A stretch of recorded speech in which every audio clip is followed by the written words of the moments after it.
Hello students, स्वागत है आप सभी का APJ online classes YouTube channel पर। क्लास 10th वार्षिक परीक्षा 2024 विषय विज्ञान साइंस का ये क्वेश्चन पेपर लेके आ गए हैं। जैसा कि आपको पता है कल 22 फरवरी है और 22 फरवरी को आपके साइंस यानी विज्ञान सब्जेक्ट का पेपर होने वाला है।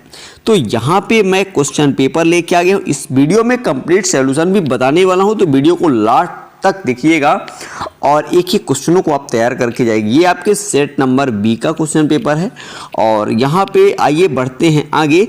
यहाँ पे आप देख सकते हैं आपके एग्जाम में टोटल 23 क्वेश्चन पूछे गए हैं।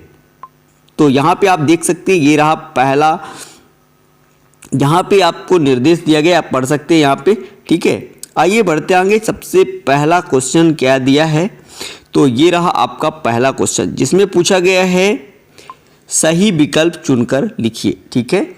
इसमें पहला क्या है, किसी रासायनिक अभिक्रिया में भाग लेने वाले पदार्थ कहलाते हैं। तो यहाँ पे आपको बताना है अभिकारक, राइट आंसर ब नंबर होगा। और यहाँ पे दूसरा है Fe2O3 प्लस 2Al, एरो का साइन है Al2O3 प्लस 2Fe, इस उपरोक्त अभिक्रिया का प्रकार है। तो यहाँ पे आपको बताना है विस्थापन अभिक्रिया, इसका राइट आंसर है। आइए बढ़ते हैं आगे और यहाँ पे आपका है अगला क्वेश्चन, तीसरा नंबर, निम्नलिखित में से मास्टर ग्रंथि है। तो यहाँ पे आपको बताना है पीयूष ग्रंथि। दूसरा नंबर है द्विविस्थापन अभिक्रिया में होता है। तो यहाँ पे आपको बताना है आयनों का आदान प्रदान, ठीक है। आइए बढ़ते हैं आगे। नेक्स्ट अगला क्या है, आयोडीन किस हार्मोन्स के संश्लेषण के लिए आवश्यक है। तो यहाँ पे आपको बताना है थायरॉक्सिन।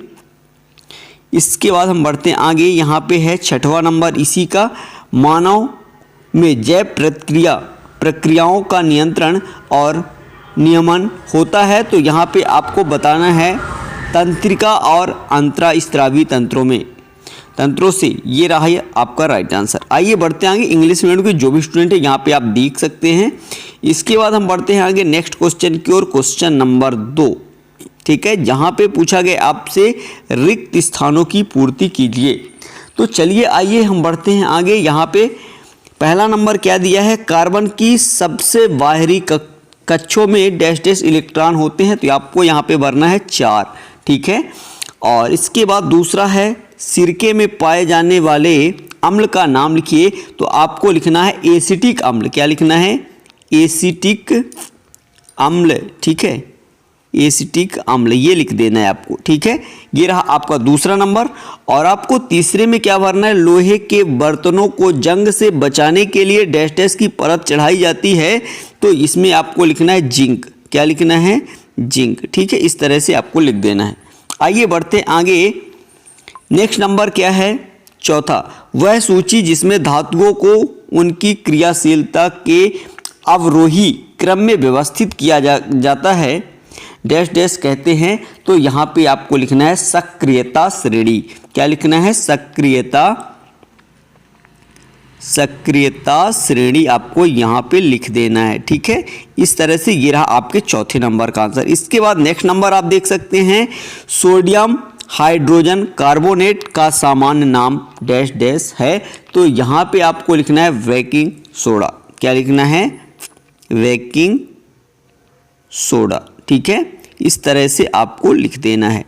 ये आपका कंप्लीट होता है। इसके बाद छठवां इसी का देख सकते हैं, ये रहा छठवां नंबर का आंसर, डैश डैश सरलतम हाइड्रोकार्बन है। तो यहाँ पे आपको लिखना है मीथेन। क्या लिखना है, मीथेन। इस तरह से ये आपको छठवां नंबर में लिख देना है। आइए बढ़ते हैं आगे। आपका ये रहा इंग्लिश मीडियम के स्टूडेंटों के लिए। और इसके बाद हम बढ़ते हैं आगे। यहाँ पे आपका आता है क्वेश्चन नंबर 3 जिसमें पूछा गया सत्य असत्य चुनकर लिखिए। पहला है पुरुषों में XX लिंग गुणसूत्र होते हैं। तो ये आपका असत्य है, ठीक है। इसके बाद देख लीजिए दूसरा, उत्तल लेंस को अपसारी लेंस भी कहते हैं। ये भी आपका असत्य है। तीसरा देख सकते हैं फूल पुष्प का नर जनन अंग पुंकेसर है। ये आपका सत्य है। इसके बाद चौथा आप देख सकते हैं, मनुष्य के शरीर में शुक्राणु का निर्माण वृषण में होता है। ये भी आपका सत्य है। इसके बाद पांचवा नंबर, जो गुण एक पीढ़ी से दूसरी पीढ़ी में संचरित नहीं होते वे आनुवांशिक गुण कहलाते हैं। ये आपका असत्य है। ठीक है, इसके बाद आप देख सकते हैं 6वां नंबर, प्रकाश का किसी सतह से टकराकर उसी माध्यम में लौटना अपवर्तन कहलाता है। ये भी आपका असत्य है। ठीक है, इसके बाद हम आइए बढ़ते हैं आगे। ये रहा इंग्लिश मीडियम के स्टूडेंटों के लिए। इसके बाद ये रहा आपका क्वेश्चन नंबर है चौथा, जिसमें पूछा गया है सही जोड़ी बनाइए। ठीक है, इसमें क्या है 80 dB। इसका जो आंसर आपका हो जाएगा ई नंबर, ध्वनि प्रदूषण। इसके बाद दूसरा है 180 डिग्री, तो इसका आंसर हो जाएगा दो नेत्रों का क्षैतिज दृष्टि क्षेत्र। इसके बाद अजैव घटक, इसका हो जाएगा ए नंबर, वायु मृदा जल 25 सेंटीमीटर। ठीक है, इसका हो जाएगा आपका एच नंबर, आगे लिखा हुआ है यहाँ पे आप देख सकते हैं, ये रहा। ठीक है, 25 सेंटीमीटर का हो जाएगा नेत्र की सुस्पष्ट न्यूनतम दूरी। इसके बाद हम बढ़ते हैं आगे और यहाँ पे आप देख सकते हैं परपोषी। परपोषी का आपका हो जाएगा सी नंबर, मानव। और इसके बाद नेक्स्ट अगला है यहाँ पे निकट दृष्टि दोष। निकट दृष्टि दोष का हो जाएगा एफ नंबर, अवतल लेंस। इस तरह से ये आपका कंप्लीट होता है। आइए बढ़ते हैं आगे नेक्स्ट क्वेश्चन की ओर। और यहाँ पे अगला क्वेश्चन क्या है, निम्न प्रश्नों के उत्तर एक शब्द या एक वाक्य में लिखिए। यहाँ पे इसका आंसर आपको देना है। यहाँ पे पहले में क्या दिया है, जीव के शरीर में पानी का अवशोषण कहाँ होता है, तो यहाँ पे आपको लिखना है बड़ी आंत में। क्या लिखना है, बड़ी आंत में। ठीक है, चलिए इसके बाद दूसरा क्या है, मोटर की बैटरी से बहने वाली धारा कौन सी है, तो यहाँ पे आपको लिखना है क्या, रासायनिक धारा। रासायनिक धारा। ठीक है, इस तरह से आपको लिख देना है। इसके बाद नेक्स्ट देख लेते हैं अगला क्या है, विद्युत धारा का एसआई मात्रक लिखिए, तो आपको लिखना है विद्युत धारा का एसआई मात्रक वाट है। ठीक है, यकृत से निकलने वाले रस का नाम लिखिए, तो यहाँ पे आपको लिखना है पित्त रस। ठीक है, ये रहा। इसके बाद नेक्स्ट आगे देख सकते हैं, यहाँ पे 5वां है मनुष्य के शरीर में संवहन का माध्यम लिखिए, तो यहाँ पे आपको लिखना है क्या है, रक्त। ये आंसर राइट है।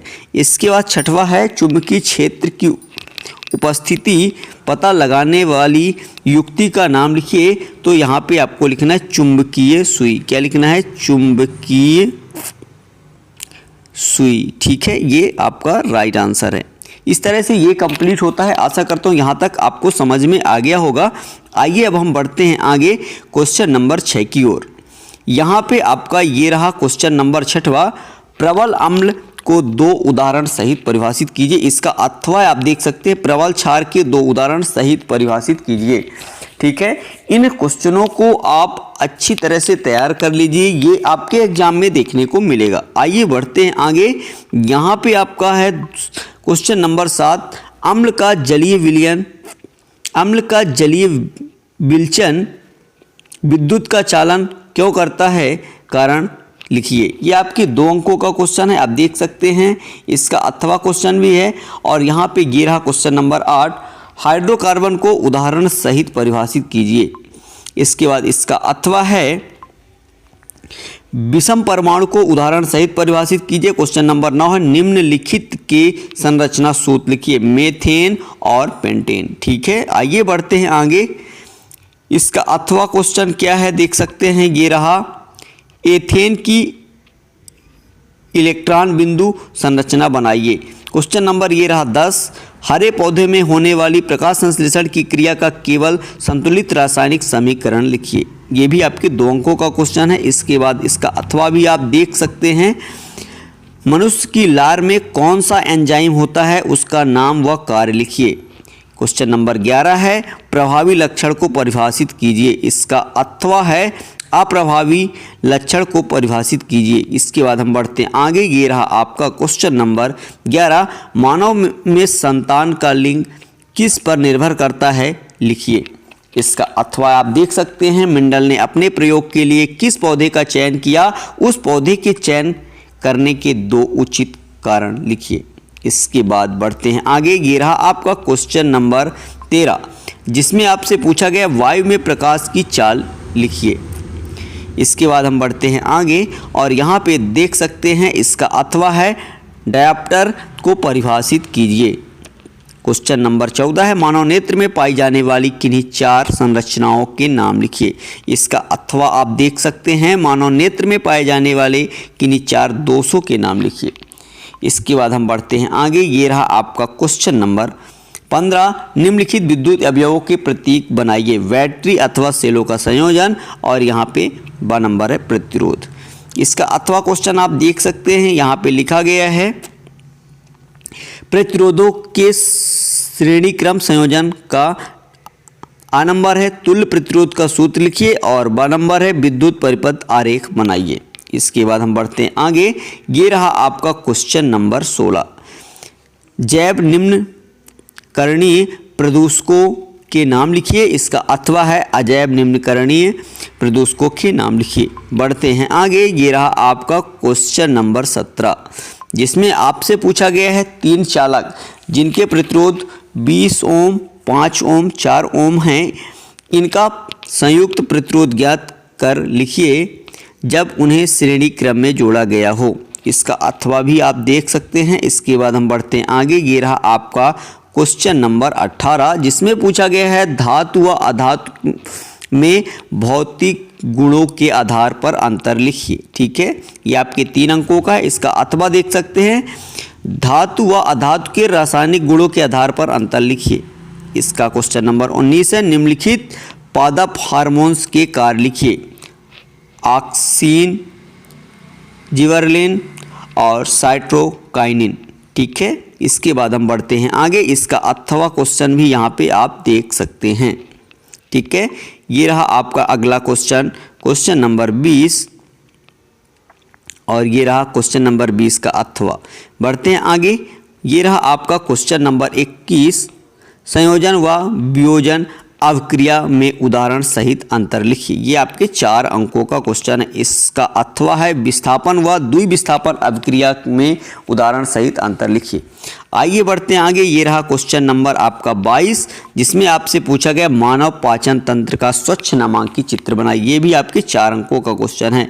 इसका अथवा क्वेश्चन आप देख सकते हैं, रंध्र के खुले व बंद होने की क्रिया विधि का स्वच्छ नामांकित चित्र बनाइए। इसके बाद ये रहा क्वेश्चन नंबर आपका 23, ये भी आपके 4 अंकों का है, आप देख सकते हैं। ये रहा क्वेश्चन, और इसका अथवा भी आप देख सकते हैं। ये रहा इसका अथवा। इस तरह से ये आपका कंप्लीट होता है, और इसका आंसर आपको हैंड रिटर्न चाहिए तो मैं आपको आगे दिखा देता हूँ। ये रहा क्वेश्चन नंबर आपके 1 का पूरा आंसर कंप्लीट आप देख सकते हैं यहाँ पे।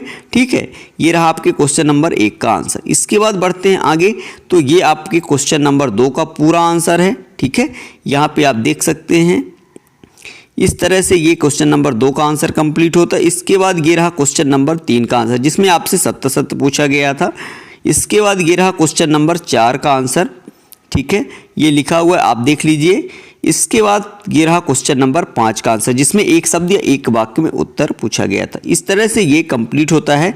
आशा करता हूँ ये वीडियो आपको पसंद आया होगा। वीडियो कैसा लगा कमेंट कर जरूर बताइए। चैनल को पे नए चैनल को सब्सक्राइब कर बेल आइकन प्रेस कर लीजिए। चलते हैं नेक्स्ट वीडियो मिलेंगे, तब तक के लिए जय हिंद, जय Bharat, thank you, best of luck.